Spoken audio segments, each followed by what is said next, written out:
राधे राधे। चलिए आज हम भगवान विष्णु के वामन अवतार के बारे में जानते हैं। प्राचीन काल की बात है, असुरों और देवताओं के बीच निरंतर संघर्ष चला आ रहा था। असुर राज बलि अत्यंत शक्तिशाली, दानी और पराक्रमी था। उसने कठोर तपस्या करके भगवान ब्रह्मा से अपार बल और अनेक वरदान प्राप्त किए थे। अपनी शक्ति के बल पर उसने तीनों लोक, पृथ्वी, स्वर्ग और पाताल पर अधिकार कर लिया। देवता अपने राज्य से वंचित होकर दुखी हो गए और भगवान विष्णु की शरण में पहुंचे। देवताओं की प्रार्थना सुनकर भगवान विष्णु ने उन्हें आश्वासन दिया कि धर्म की रक्षा अवश्य होगी। उन्होंने निर्णय लिया कि वे बलि के अहंकार को तोड़ने और देवताओं को उनका अधिकार लौटाने के लिए वामन अवतार धारण करेंगे। यह अवतार बल या युद्ध से नहीं बल्कि बुद्धि, नीति और विनम्रता से कार्य करने वाला था। उसी समय असुरराज बलि एक महान यज्ञ का आयोजन कर रहा था। वह इतना दानी था कि कोई भी याचक खाली हाथ नहीं लौटता था। भगवान विष्णु एक छोटे से ब्राह्मण बालक के रूप में प्रकट हुए। उनका शरीर छोटा था, हाथ में कमंडल, छाता और मृगछाला थी। वे यज्ञ स्थल पर पहुंचे। उनके तेज से सभी चकित रह गए।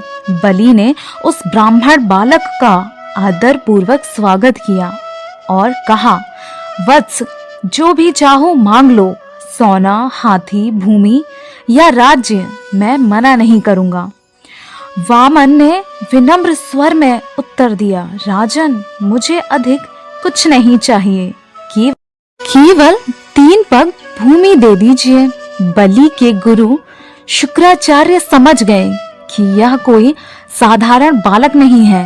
उन्होंने बलि को सावधान करते हुए कहा, राजन, यह स्वयं भगवान विष्णु हैं। यदि तुमने 3 पग भूमि दे दी तो सब कुछ चला जाएगा। किंतु बलि अपने वचन पर अडिग था। उसने कहा, यदि स्वयं भगवान भी याचक बनकर आए हैं तो उनसे वचन तोड़ना मेरे धर्म के विरुद्ध होगा। यह कहकर उसने दान देने का संकल्प कर लिया। जैसे ही बलि ने जल लेकर संकल्प पूरा किया, वामन ने अपना विराट रूप धारण कर लिया। पहले पग में उन्होंने पूरी पृथ्वी नाप ली। दूसरे पग में उन्होंने समस्त स्वर्ग और आकाश को ढक लिया। अब तीसरे पग के लिए कोई स्थान शेष नहीं बचा।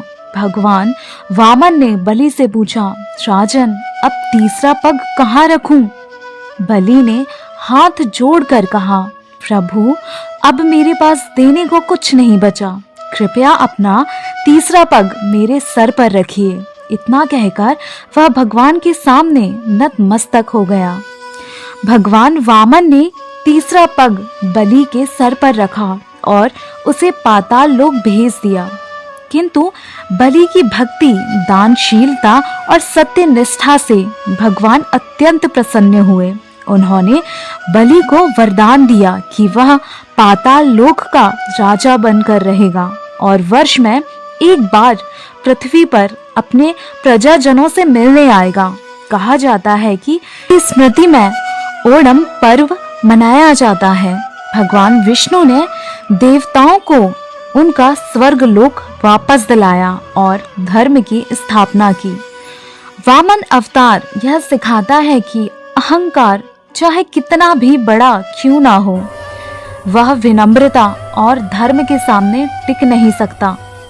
साथ ही यह भी कि सच्चा दान और वचन पालन मनुष्य को महान बनाता है। इस प्रकार वामन अवतार की कथा हमें सिखाती है कि शक्ति से नहीं बल्कि विवेक, भक्ति और सत्य से ही संसार में संतुलन बना रहता है। भगवान विष्णु का यह अवतार धर्म की रक्षा का एक अनुपम उदाहरण है। यदि आपको यह कथा पसंद आई है और आप भगवान विष्णु के 10 अवतारों के बारे में और जानना चाहते हैं तो हमारे चैनल को सब्सक्राइब करें और इस कथा के लिए एक लाइक अवश्य करें। राधे राधे।